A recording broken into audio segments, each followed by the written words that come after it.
Hi friends, ఇవాళ కరివేపాకు పొడి ఎలా చేయాలో నేర్చుకుందామండి. దానికి కావాల్సిన పదార్థాలు ఈ గ్లాసుడు మినపప్పు 2 గ్లాసులు, శనగపప్పు 1/2 గ్లాసు, ధనియాలు 1.5 గ్లాసు, జీలకర్ర 1 గ్లాసు, ఒక పెద్ద స్పూన్తో పసుపు, ఉసిరికాయ అంత చింతపండు, 10 మిరపకాయలు, కరివేపాకు పెద్ద కట్టలండి 2.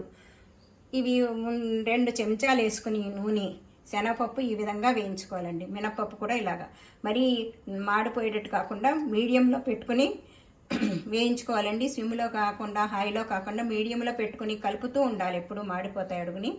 మళ్ళీ ధనియాలు కూడా అలాగే, మినపప్పు అయ్యాక ధనియాలు అలా తీసేసి మళ్ళీ జీలకర్ర అది కూడా తీసుకున్నాక మిరపకాయలకి మటుకు నూనె పడుతుంది, 4 చెంచాలు వేసి మిరపకాయలు వేయించుకోవాలి. తర్వాత పసుపు, చింతపండు ఇవి వేడి మూకుట్లు లాస్ట్లో వేసి తీసేయచ్చు అంతే. కరివేపాకు మటుకు 4 చెంచాలు వేయాలండి. అది కూడా బాగా వేయించుకోవాలి, అడుక్కి పైకిను. ఒక్కసారి వేయించలేకపోతే 2 సార్లుగా వేయించుకోండి. ఆ 2 పెద్ద కట్టలు తుంచినవి బాగా కడుక్కుని ఆరబెట్టుకుని అప్పుడు వేయించుకోవాలి.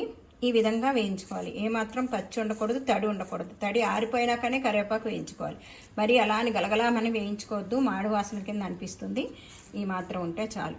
ఇది నెల్లాళ్ళు ఉంటుంది. ఉప్పు ఈ గ్లాసుడండి.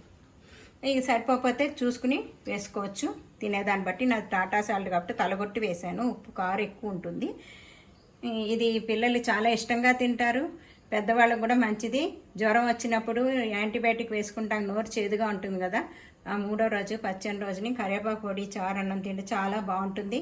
ఇది పిల్లలు ఇష్టంగా తింటారు. మా పెద్ద మనవడు, మా చిన్న మనవరాలు బాగా ఇష్టంగా తింటారు. గ్రీన్ పొడి అంటారండి. అదండి. ఇది మటుకు చల్లారాక మిక్సీలో వేసుకోవాలి.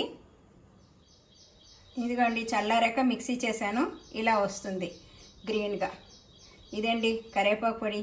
షేర్ చేయండి, సబ్స్క్రైబ్ చేయండి, లైక్ చేయండి. Thank you.